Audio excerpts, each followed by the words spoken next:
Do you want to see embodied in one moment a total campaign collapse? This might as well be Mark Robinson's preemptive concession speech, but instead it's him announcing that in the wake of CNN's bombshell story exposing MAGA Republican star Mark Robinson, who's the gubernatorial Republican nominee in the state of North Carolina, running for governor, that is, he was exposed as being a very active participant on porn forums, right? You go on a porn site, the site was called Nude Africa, and he would spend time chatting it up. Okay, well, what did he say then, Luke? As CNN uncovered, and we've done multiple stories, so I won't spend a bunch of time summarizing this because we got to get to the press conference, but he described himself as a black Nazi, wished for slavery to come back, said he'd like some slaves of his own, and talked about a bunch of things that are too vulgar, as I've said, for this format, but that maybe upset evangelicals about what he'd do to his wife's sister, fill in the blanks, and other descriptive things. And then he talked about peeping in on female locker rooms when he was a 14-year-old, I guess, and how he thinks about those memories, and just so many different things. And he bravely and boldly announced that he's going to be suing CNN. Now, before I play these clips, and they're enjoyable, I did say that I did not believe he was going to sue CNN.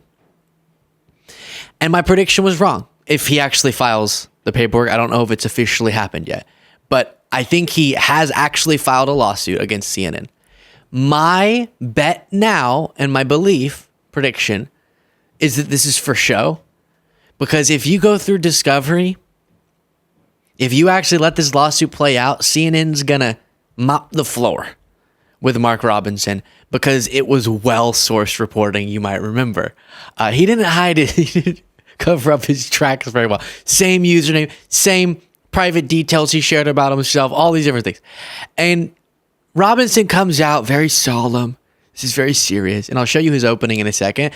But first, here's his lawyer, who's an interesting guy as I got to know him throughout this press conference. And he got asked a pretty good question. Case. So you're saying that a national, a global news organization is conspiring with a third-party outfit to throw an election. And this is really, really quiet. Let me tell you what the question is so you know what he's about to respond to. Also, before doing that, please do click the subscribe button, as we're charging to 1 million subscribers. She says, so you're saying that a national global news organization is conspiring with a third-party outfit to throw an election which was already looking like this person was not going to win, is the question. I'm saying that a left-wing media outlet is going to do everything they can to stop this man from being governor, because they know that this man has an ability to connect with voters in a way that, quite frankly, scares them. And they don't want him to be involved in politics at any level. And so I think that's what we've seen here. Okay, not a great answer, sir. It's a great question, though. Are you saying that CNN conspired with, I guess, the Democratic Party or something to impact an election through fraudulent means, somehow fabricating in a very complicated way a bunch of details about you that were all faked and really obscure? This is a strange story to fabricate. These screenshots would be really weird for CNN to put out if it were all made up.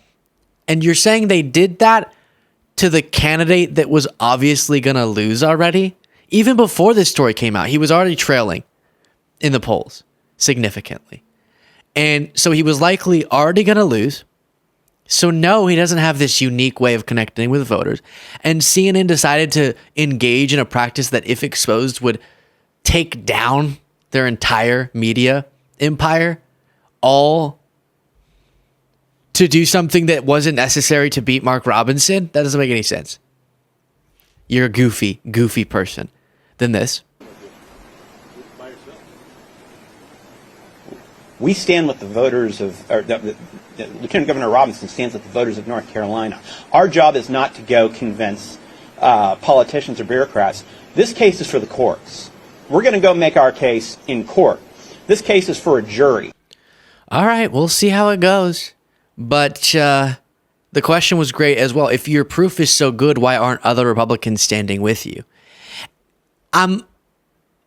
I could be wrong. And if this plays out and I was wrong and this was a huge conspiracy, then I'm going to have to report that to you. But I can say pretty confidently that CNN didn't make this up and that this is an effort to make look legitimate the denial of Mark Robinson when it's not. You remember saying that, or maybe you don't because you've said it so much. There's more to uncover. I don't know. But here was Mark Robinson's opening. For all of y'all being here today. Today, we are taking the first step to do exactly what I said I was going to do after these scurrilous attacks were launched against myself and my family. We are holding CNN accountable, and we are going to get to the bottom of what's going on here, and we are glad to be here today to be able to do that. I said at the very beginning that what this amounts to is, to quote Clarence Thomas, this is a high-tech lynching on a candidate who has been targeted from day one by folks who disagree with me politically and want to see me destroyed. Yeah. This is what happens when Trump teaches MAGA how to be ultimate, nonstop victims, is then every candidate can come out anytime anything bad happens and go, oh, it's a witch hunt. Here, disgustingly, he's calling this a lynching. And can you not? What happened to personal responsibility, Republicans? Take responsibility for your actions. Then his lawyer. Allegations are all false. 26 days later, can you produce any evidence here today to support those assertions? Yeah, that's what the complaint is. The complaint is a rundown of our evidence. But let me say really clearly, when they say, for instance, biographical data, where they say other things that might be consistent with the way that he's known to talk and that he did talk at the time on Facebook, an open Facebook account. That is simply nothing that is compelling that CNN has brought forward for information that is nothing more than data breach information that could come from anyone at any time. The lawsuit walks through every single... So just not the most... Look at how grumpy Mark Robinson looks. He's like, this guy's messing it up for me. He's not helping. Yeah, that's not super convincing, sir. Yikes. What's interesting is, are you meaning to tell me that weren't these from like 2011 or something?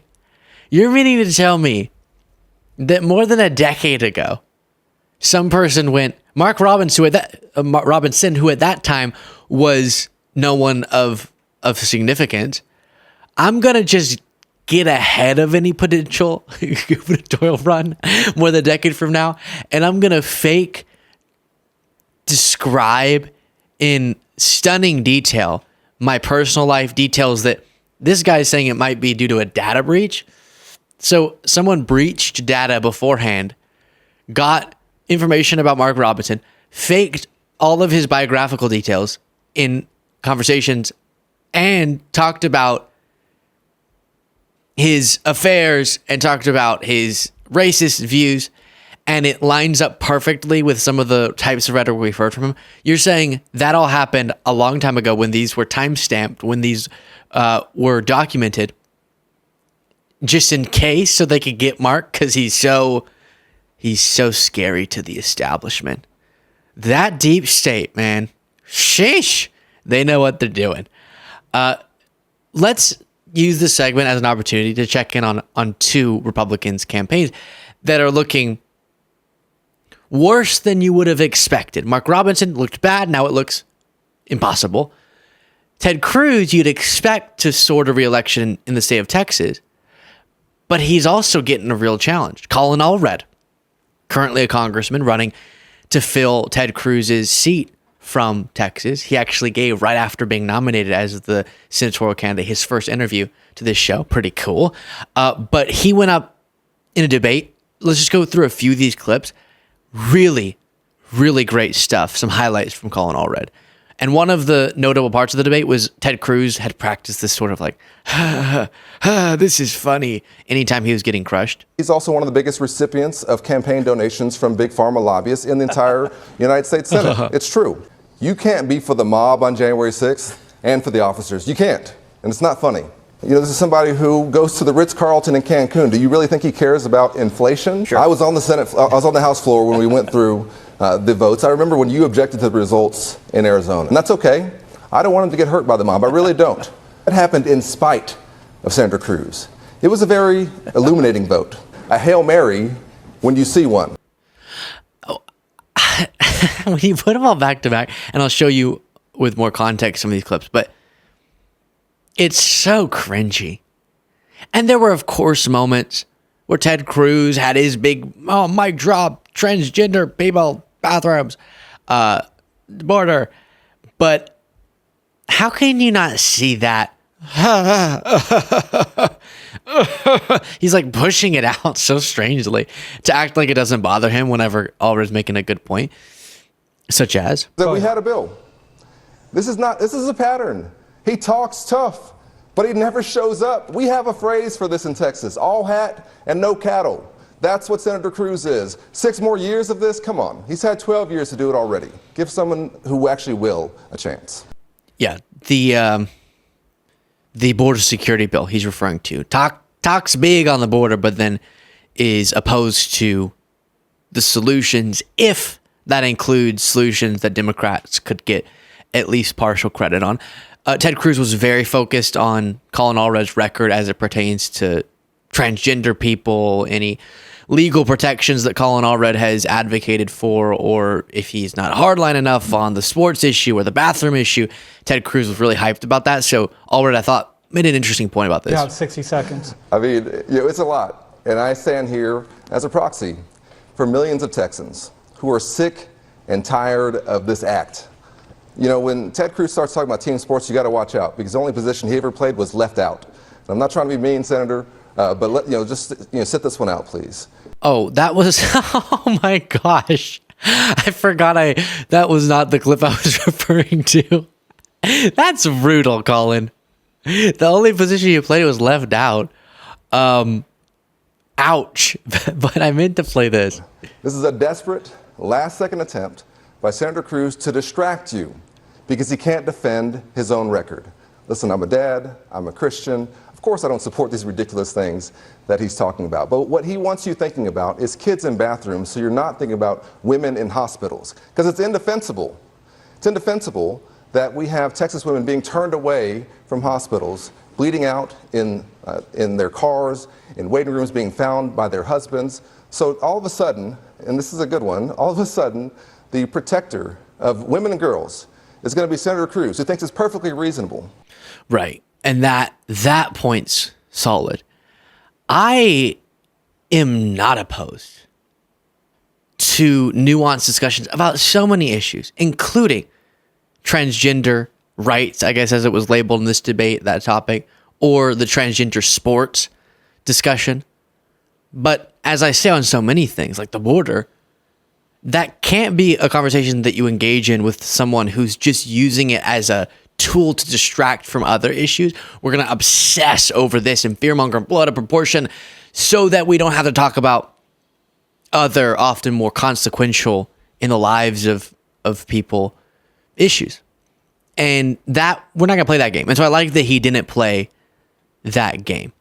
Let's just get to a couple more strong moments, and then we'll wrap this sucker up. Sure. You get 60 seconds, sir. Sure. Well, I want to thank you all for moderating. You did an excellent job. I want to thank Senator Cruz for a spirited debate. Listen, we're all Texans. My idol, John Lewis, used to say that we might have come here on different ships, but we're in the same boat now. We're all Americans, and we're all Texans. We need a leader who will bring us together around our shared values. That's what I've tried to do in my 6 years in Congress. That's the exact opposite of what Senator Cruz has done. Whatever he says tonight, you've seen it for 12 years. He's been one of the most divisive senators in the entire country. If you don't like how things are going in Washington right now, well, you know what? He is singularly responsible for it. He has introduced this new kind of angertainment where you just get people upset and then you podcast about it and you write a book about it and you make some money on it. But you're not actually there when people need you. Like when the lights went out, when 30 million Texans were relying on a senator to spring into action. He went to Cancun. That's who he is. If you give me the chance to be your United States Senator, I'll never abandon you. And I'm asking for your vote and for your support in this election. Pretty good closing statement there. I know I didn't play anything from Ted Cruz. I just feel free to go watch the full thing yourself. But those were some of the highlights on calling all Reds end. And I think the way to victory, unfortunately, in the state of Texas, is an anti-Ted Cruz message. Because you're not going to win on, trust me, you all are Democrats now. That's not going to work. But there are a lot of Republicans that I've personally talked to growing up in Texas who are going to vote for Trump, but they hate Ted Cruz.